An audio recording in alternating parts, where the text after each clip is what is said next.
minutos saludamos a la politóloga Selena López, investigadora de sistemas electorales.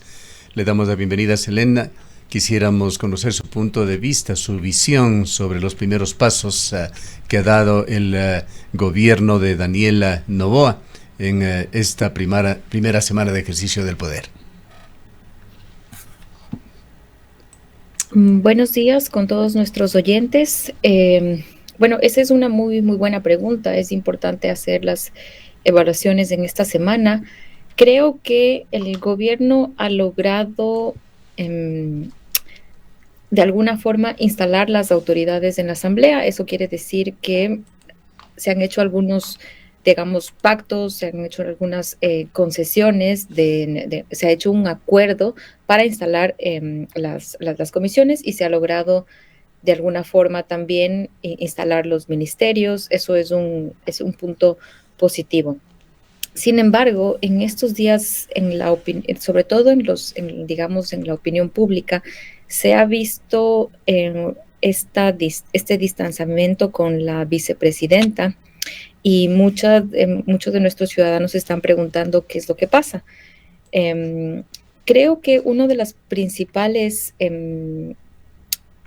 retos que tiene el gobierno de Daniel Noboa va a ser la necesidad de tener un proyecto político claro. Cuando uno tiene un proyecto político claro, de alguna forma, todo lo demás se va dando en los ministerios, en la política pública, en las acciones que le da al vicepresidente, etcétera, etcétera. Pero cuando uno no tiene un proyecto político claro, aparecen este tipo de fracturas como las que hemos visto con la vicepresidenta. A pesar de que la misma ha hecho una llamada de que esto es una violencia de género, yo decía que realmente lo que vemos ahora no es un problema de violencia de género. Lo que estamos viendo es un problema que tiene el Ecuador en su organización desde hace muchos años, y es la ausencia de partidos políticos. Y esto para decir que el reto más importante que tiene el gobierno de Daniel Noboa es cómo gobernar y cómo instalar un proyecto de país en ausencia de partidos políticos.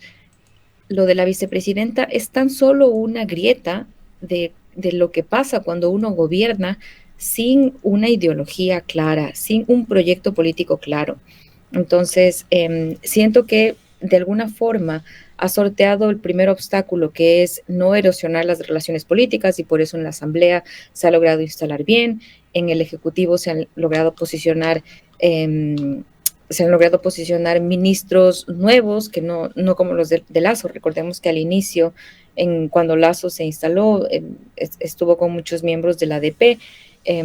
Vemos que Noboa, en cambio, tiene un gabinete más autónomo, más pragmático, pero el reto más importante es cómo gobernar un país como Ecuador con la ausencia de un proyecto político.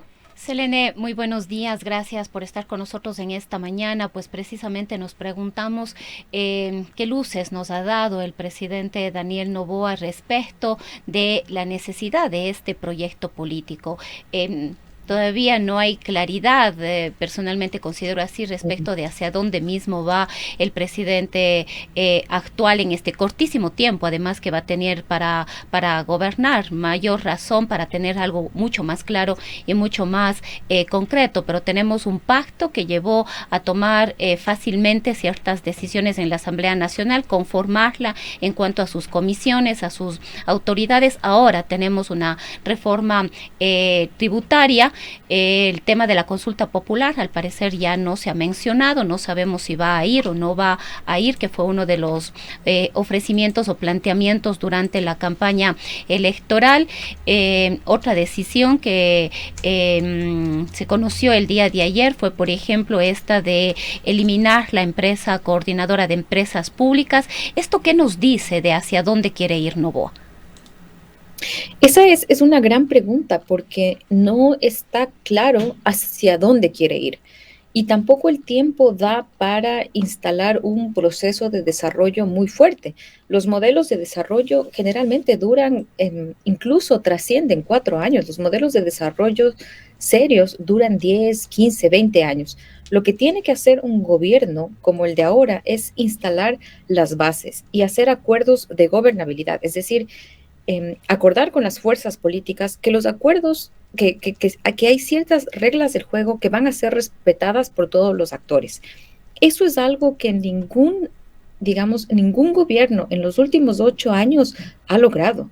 Un acuerdo de país, de que está bien, vamos a respetar todas las instituciones, vamos a respetar todos el Estado de Derecho, y vamos a dejar de perseguir nuestras agendas particulares por una agenda, digamos, de país. Eso no ha existido en el Ecuador en los últimos años.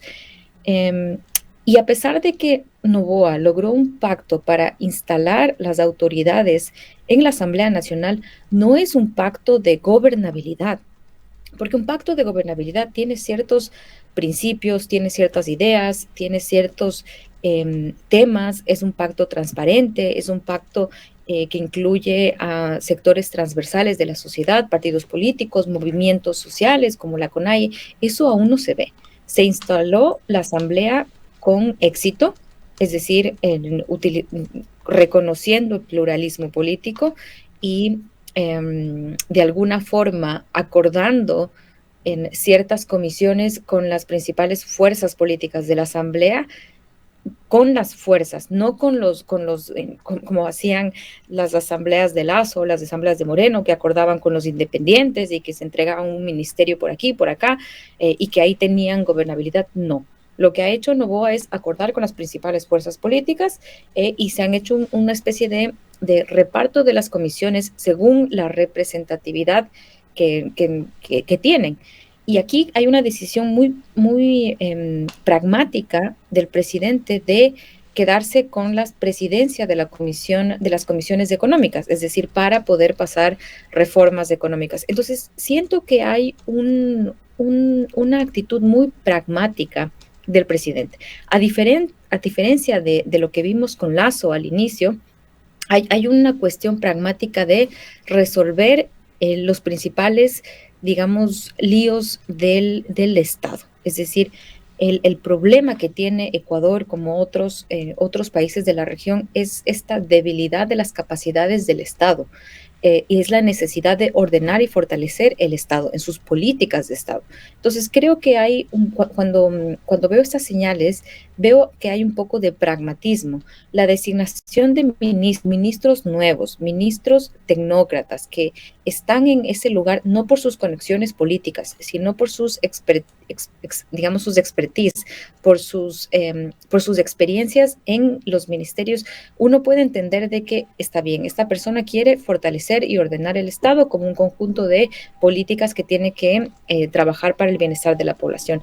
Pero sin embargo, aún no queda claro el rumbo, cuál es el proyecto político, y sobre todo en un país como Ecuador, donde la captura del Estado, es decir, este ejercicio de las élites en capturar el Estado, porque hemos venido 8 años de una captura empresarial del Estado. Eso quiere decir que las élites han capturado el Estado para que las leyes y los gobiernos funcionen de acuerdo a sus intereses. Eso aún no lo vemos en este gobierno, pero es una amenaza constante. Entonces, si bien vamos una semana, hemos visto algunos buenos temas como la instalación de la Asamblea y los ministerios autónomos, pragmáticos. Aún no queda claro el proyecto político y va a faltar mucho tiempo para ver qué es lo que se puede hacer en este corto tiempo. Yo creo realmente que si el presidente logra 3 o 4 cosas bien hechas, tal vez podría ganar la confianza de la población y estar pensando en su reelección en el 2000, en un año y medio. Usted ha traído un punto muy importante, que es esta crisis de los partidos políticos en Ecuador. Se dieron una serie de alternativas electorales, mezclándose realmente el agua y el aceite, y eso es lo que tenemos, por ejemplo, en la Asamblea, en los bloques que se configuraron. Hay una problemática muy grande en Ecuador más crítica ha sido aún en todo el cronograma corto que se dio con la muerte cruzada.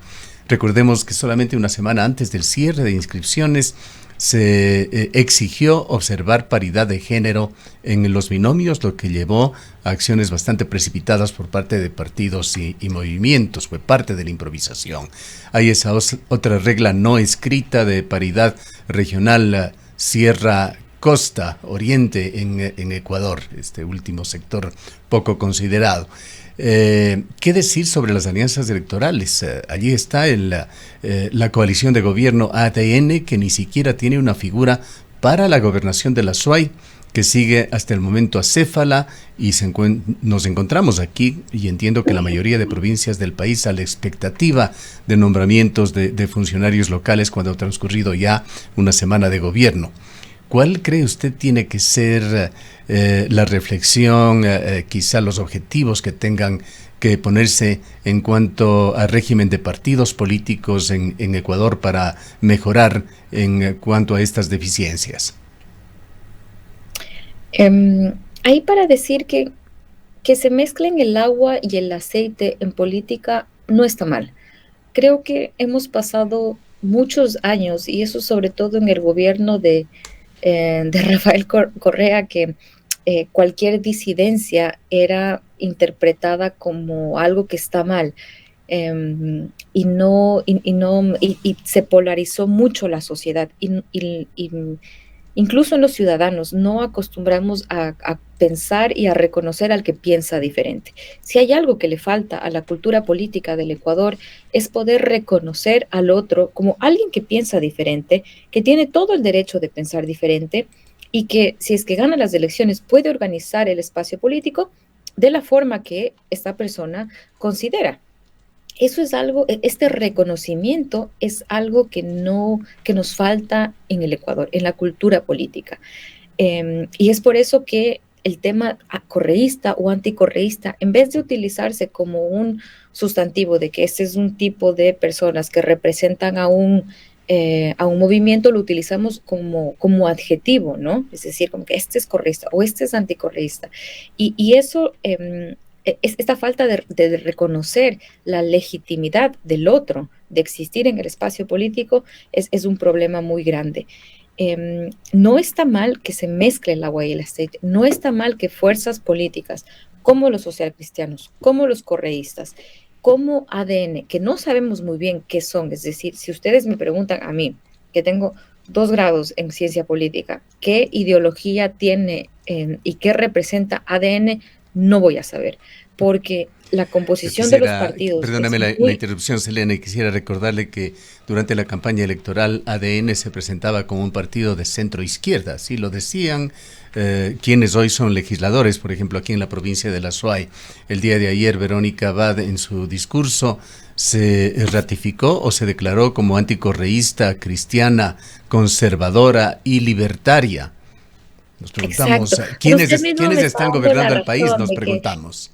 La vicepresidenta del binomio electo de ADN, al final es libertaria, y se saca fotos con Santiago Abascal de Vox, y se va a verle al presidente Bukele, pero el presidente del binomio, que es Noboa, de alguna forma se declara centroizquierda, y los asambleístas de ADN, no tenemos idea qué ideología van a tener, no tenemos idea si van a votar como un bloque cohesionado, ni siquiera tenemos idea de quiénes son. Y yo estoy completamente segura que hasta el presidente Noboa al inicio no tenía idea de quiénes son, porque hay un problema fundamental en nuestro sistema de partidos, en nuestros partidos políticos, porque no existen como tal, no tienen coherencia ideológica, y cuando no tienen coherencia ideológica no sabemos qué va a pasar. Entonces, este es uno de los principales problemas. Pero a pesar de que incluso teniendo ideologías diferentes, como las tienen el correísmo, los socialcristianos y ADN, pueden ponerse de acuerdo en temas fundamentales como descentralización, es decir, otorgar los recursos a los gobiernos autónomos descentralizados. Pueden ponerse de acuerdo en respetar el Estado de Derecho. Ok, ¿qué vamos a hacer con los nombramientos a las autoridades de control? Pueden ponerse de acuerdo en ciertos temas macro de Estado, no de gobierno. Es decir, en políticas estatales pueden ponerse de acuerdo. Y eso es algo que le falta al Ecuador ahora. Un acuerdo. Me parece que por más de que el presidente Noboa de alguna forma logró instalar la asamblea, logró tener la presidencia de las dos comisiones, digamos, que van a pasar sus reformas económicas, no existe aún en el Ecuador un pacto de país, un pacto institucional, un acuerdo nacional que diga, ok, en este año y medio vamos a hacer esto, esto, esto. Principios, ideas, eso no lo veo aún. Ahora, hablando de la vicepresidenta, Selene acaba de expresarse en una entrevista en un medio televisivo nacional y ella advierte que la alianza del gobierno nacional, de la coalición ADN y el correísmo terminará casi derrocando al presidente. El día de ayer en otra entrevista también dijo que este pacto tiene como único objetivo lograr la impunidad. ¿Qué opina usted al respecto?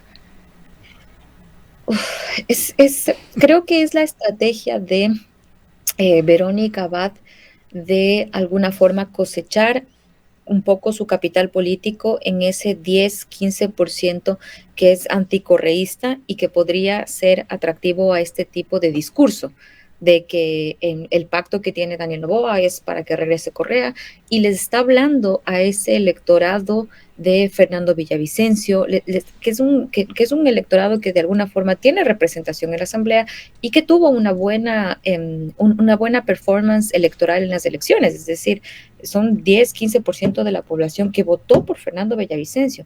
Siento que esta estrategia de la vicepresidenta es para hablarles a ellos, para cosechar en el anticorreísmo y en el anticorreísmo puro y duro, porque si yo veo una diferencia entre Ecuador y he seguido muy de cerca el proceso en Argentina, no veo en Ecuador, en un país que ha estado 8 años con la ausencia de un Estado fuerte, que tiene un problema de seguridad terrible, no veo este deseo libertario de que el Estado no tiene que proteger a la sociedad.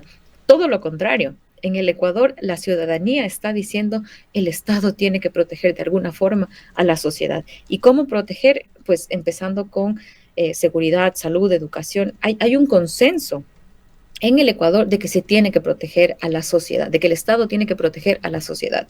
Entonces, es muy difícil para Verónica Abad crecer en el libertarianismo porque eso es muy débil en Ecuador. Es más fácil crecer en el anticorreísmo y por eso la entrevista y por eso el discurso. Y vamos a tener que veamos ahora cuando vaya a Israel, cómo va a ser creo que ahí crecer desde allá, pues una cosa es ponerse un chaleco antibalas, digamos, aquí en Ecuador y generar esta imagen de mano dura en Ecuador, pero otra cosa es en Israel. Entonces, creo que está por verse cuánto le va a rendir políticamente esta estrategia de crecer en el anticorreísmo. Ahora, con todos estos líos, lo que sí se le ha dado es a Verónica Abad una plataforma, pues si bien Verónica Abad es vicepresidenta, pero sigue siendo una desconocida en política en Ecuador, incluso en esta ciudad de la cual ella es oriunda, fue penúltima en la elección para alcalde. Para cualquier cosa tiene una dura tarea de construir liderazgo, construir su imagen. Creo que, y si nosotros nos podemos a pensar, incluso Daniel Noboa tenía este problema antes del debate. Era desconocido por la mayor parte de la población. El primer debate es lo que le permite, digamos, saltar y una buena campaña, una buena estrategia le permite ser electo presidente. Pero tanto como Verónica Abad, como todos los asambleístas de ADN, hacer una fuerza política tan nueva, hacer una plataforma que está hecha de otras plataformas. Por ahí está el partido del hermano de Lenín Moreno, por ahí está, digamos, el partido de unos restos del PRIAN. Como es digamos, ADN es un muñeco hecho de muchos retazos que no sabemos qué es, no sabemos cuál es el proyecto político de Daniel Noboa, no sabemos los asambleístas de ADN qué representan. Verónica Abad gracias a que por las fotos, por los discursos, por las declaraciones, cuando era candidata, sabemos lo que representa. Representa una visión libertaria, de derecha, que restringe derechos, que tienen, digamos, en otros países son gobierno. En El Salvador está gobernando un presidente así, en Argentina acaba de ser electo Milei, de que existe esta representación política de derecha radical, existe en la región. Eso no hay que desconocerlo, pero ¿cuánto es rentable políticamente en Ecuador? Eso está por verse. Yo ahí tengo mis graves dudas porque Ecuador, a diferencia de los otros países en la región, viene 8 años de un debilitamiento del Estado muy fuerte, tiene una crisis de seguridad muy fuerte, es decir, Ecuador es uno de los países que no tiene el monopolio de la violencia física legítima, no lo tiene, es decir, la policía no puede controlar la seguridad, no lo tiene, las cárceles no le pertenecen al gobierno como deberían, le pertenecen a las mafias. Entonces, en un estado tan débil como el Ecuador, un discurso libertario como el de Verónica Abad no tiene mucha cabida. Bien, para concluir, Selene, le ruego una mirada a lo que pasa en el legislativo y le pregunto si el pacto legislativo, me refiero al de mayoría, sobrevivirá a los desacuerdos que se están dando ya con respecto a los juicios políticos. Esa es una excelente pregunta, porque el pacto que hizo, digamos, estas fuerzas políticas fue un pacto para instalar la asamblea.